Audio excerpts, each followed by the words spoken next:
Hello, good morning again. This is the second video I'm recording this morning on Thanksgiving Day. The wind is howling outside.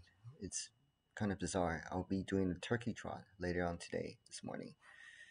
But I was watching one of the videos on YouTube and it inspired me to talk about this very important topic that I can't believe I neglected to address until now. So currently I am planning a trip to China in 2023, and for the main reason to kind of disseminate and discuss the topic about ADHD to the Chinese parents, Chinese doctors, and children and teachers. The reason I'm doing this is because several years ago, while I was visiting relatives in Taiwan, I went back to the elementary school that I graduated from when I was in Taiwan.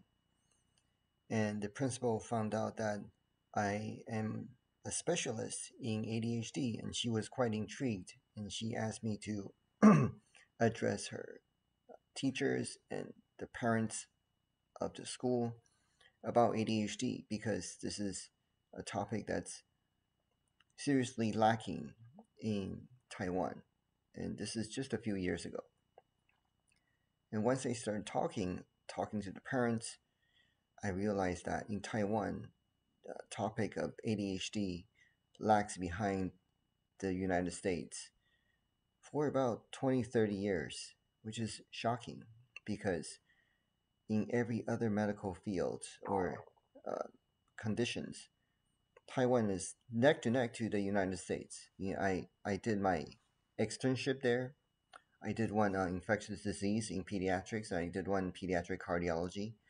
And what I found was they're basically doing exactly what we're doing in the United States.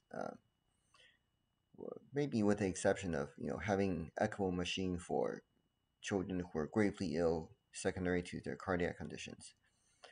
But aside from that, they're giving the same immunizations. They have the same understanding how to treat serious pediatric infectious diseases, and their biology lab is state of the art. But I did realize that ADHD is not widely recognized and or talked about. And in the United States, ADHD is very prevalent. It's about 10% of all children, especially more common in boys. But in Taiwan, it's only diagnosed about 1 to 2% of the times. And that is still the case. And that got me thinking, so why is that? I know our education and training on ADHD in the United States during the pediatric residency was already lacking. But at least the general public is usually quite aware of this.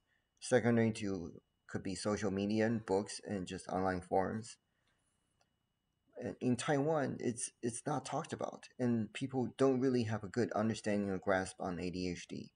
And when I talk to the parents, as if this is a brand new revelation, this is something that they've never heard of before. And that's not something I deal with in the United States. Usually, when I bring up ADHD, the parents are very much aware of this, and very few times are the parents actually surprised to hear me saying that their child has ADHD because they already knew before they came to the appointments.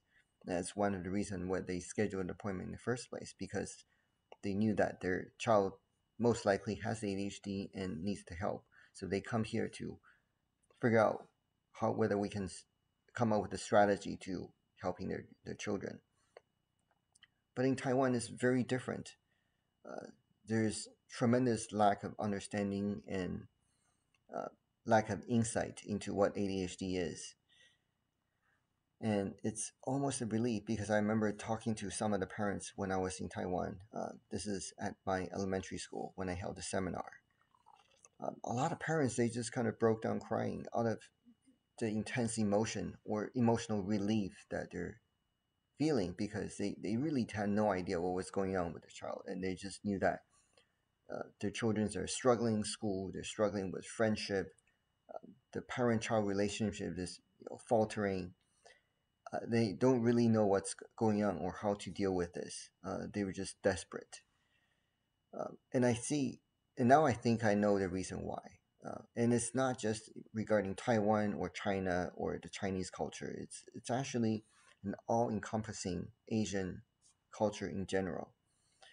Uh, Growing up in Taiwan and having immigrated here when I was 13 years old to the States, there's obviously a tremendous gap in the cultural differences. And one of the most prominent difference is that mental illness is simply not discussed in in Asian culture.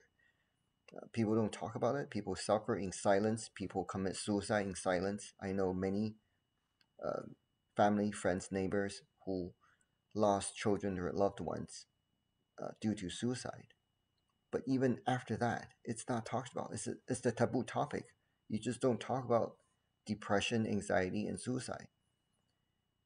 I want to break that. I want to people to come out and get the help they need because they don't have to suffer in silence. They can get lots of support, especially if you live in the United States. But even in other Asian countries, there are a lot of people who are trying to reach out to the public and address mental illness, address psychiatric disorders. And there are plenty of people to help you, but you have to come out of your shell first. You have to have the courage to